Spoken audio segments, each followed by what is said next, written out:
Alright guys, just bought a little Jeep Wrangler at the auction. Got some transmission issues with it. We are going to try to diagnose this. If you run into this transmission issue, we're going to show you how to get that fixed. We're going to look right inside here, and I've got the codes pulled up. Okay guys, there's the code we have on this Jeep Wrangler. And what I want to do is I am going to erase the code. Let's get this. Let's go to erase codes.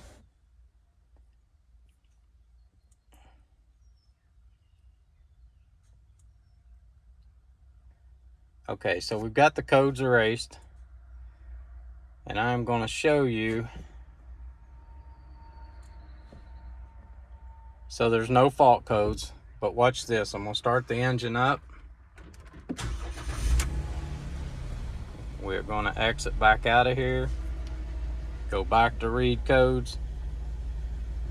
No code. I'm going to pull this down into gear.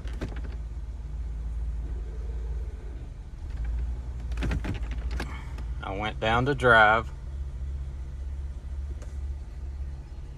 We're going to read codes again, and there you go, our code is back. The vehicle hasn't never moved, it hasn't left its spot, and yet it's already coding again. So normally when you get a code that does that, where it comes back immediately, it's usually an electrical issue, whether the solenoid is shorted completely out and it's sending a signal to the computer that the solenoid is bad, or we have a broken wire going down to the transmission, and therefore it can't make any communication to that solenoid from the computer. So we're going to get the pan off this. We're going to put the solenoid block on there.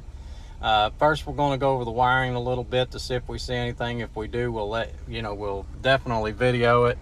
But we're going to find out. We're going to get to the bottom of this problem and get it fixed, and let you know what it took to fix it. All right, guys, we got the filter off of it, pan off of it, all that.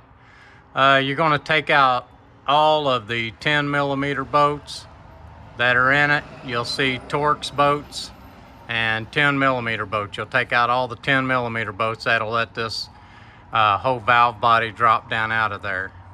And now I'm going to show you where the plugs are on the side of the transmission that you'll need to take loose. Okay guys, so this is on the passenger side of the Jeep, and that's the plug-in that you're going to have to unhook on the passenger side. Now let's go over to the driver's side.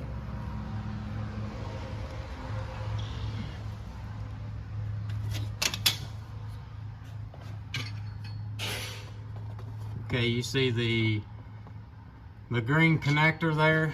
That's the plug-in that's going to have to be unplugged. The little plug-in right beside it, it has to be unplugged.